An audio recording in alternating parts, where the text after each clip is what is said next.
be completely honest, growing up Asian American isn't really something that I've thought about too much before in my life.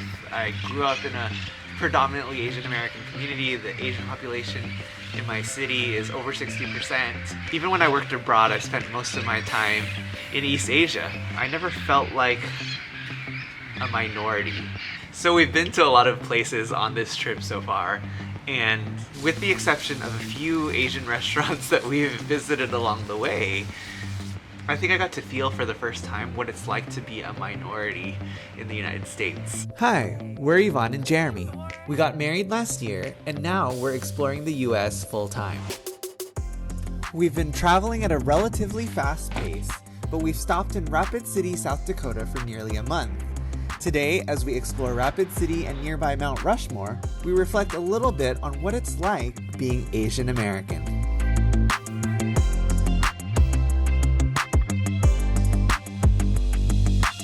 We would walk into a lot of different spaces, whether they be stores or churches, where we would be the only Asian people there, and everyone else would be white. And just thinking about it, it makes a lot of sense. It's just not something that I was particularly used to. One thing that was really notable and memorable is one night we were in Idaho. We were at a barbecue restaurant and all the tables were packed. And there was one couple, an older couple, waiting in line, and a table opened up, a table of 4, and they just very kindly asked, well, you know, if you guys don't mind, we would love to share a table with you. And so we agreed, and so we sat down with this older couple. They're retired in their 70s with grandkids that are about our age. And so we struck up a conversation. Yeah, it was really, really nice to just meet with these complete strangers, but who were interested in what we were doing all the way out in Idaho, how long we were out. Yeah, asking about our different experiences and sharing their stories, sharing how we met, sharing how they met.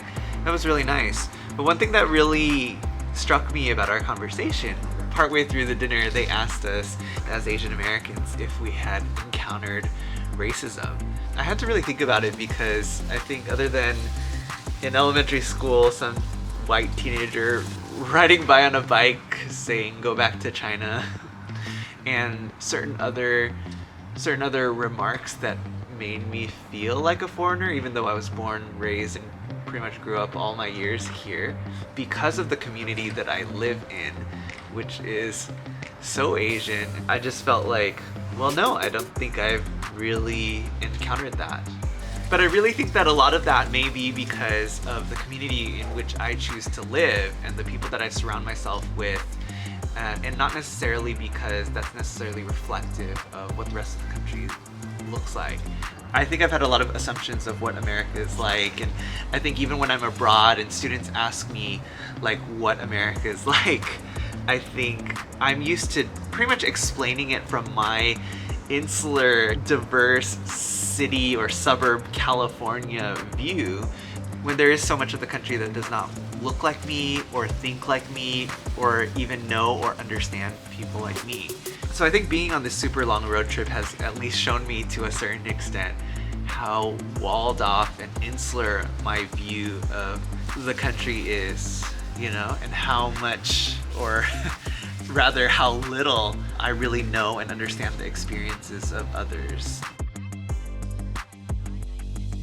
In all these years, this is my first time at Mount Rushmore. It's pretty exciting. We got a glimpse of it as we were driving up the hill, but really it's much more impressive than I thought. Maybe it's because I lowered my expectation and I thought, oh, it's gonna be kind of small, but when you drive up, it's still really, really impressive.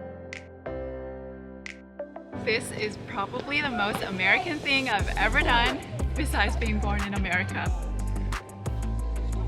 So Mount Rushmore, it was actually built from 1927 to 1941. So it took 14 years to complete the whole thing, but not much erosion has happened since it was constructed. So it's actually pretty impressive. So the original vision was to sculpt their entire bodies onto Mount Rushmore.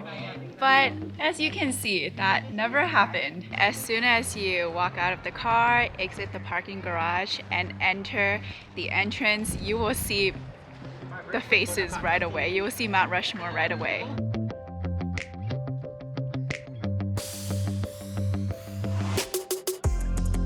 So actually arriving here, I felt a little bit emotional. My dad and his family immigrated here in the 1960s, and so I was born and grew up here, but then the last 5 years prior to COVID, I was living and working in China, exploring some of my roots.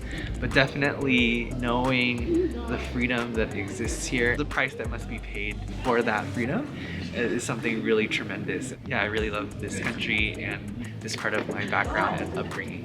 To be honest, I feel like coming here was like way more fun than what I thought it would be, because I think what we read and what we heard from people is like, oh, this is like overhyped, like the faces are really small, you can't really see the mountain, there are many people. There are a lot of people, but I just feel like the faces on the mountain are actually not that small.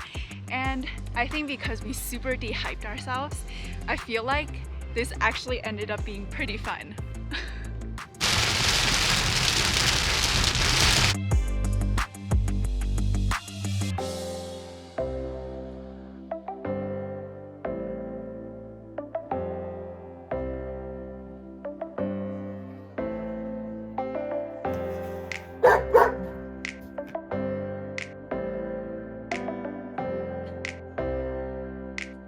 Good afternoon, everyone. We are staying in Rapid City for a month, and part of what Rapid City is known for is being a city of presidents.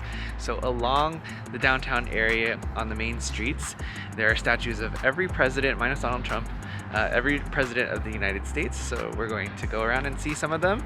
Little known fact, I was quite into presidential politics when I was in elementary and middle school.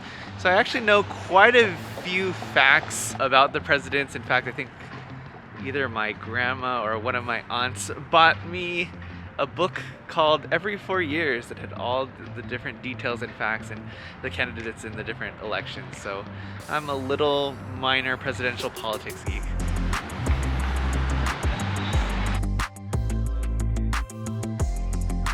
His eyebrows.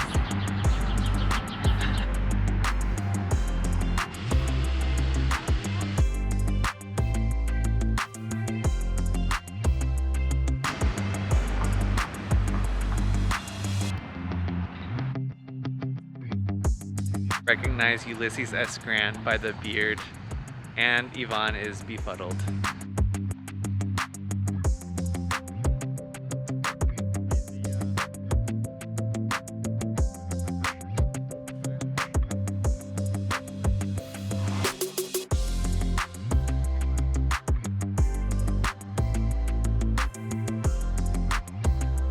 The attention to detail the sculpture puts into making these statues.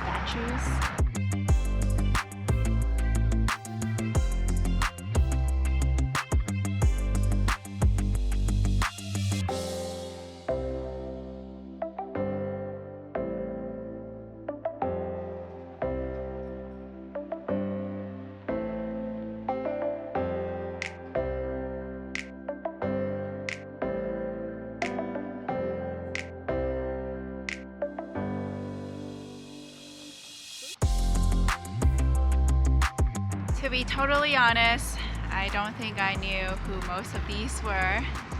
But you know what? I'm going to go home now and I'm going to research about these presidents, because when you start to attach faces or statues to their names, it just inspires you in a certain way to actually do research to learn more about this person. I think on this trip so far, one of our goals has been solitude, and just to be able to regroup and figure out where we are, who we are after everything that's happened in our lives since the pandemic, and maybe a little bit before that as well. And we've seen a lot of nature and we've seen a lot of different things through our time out here.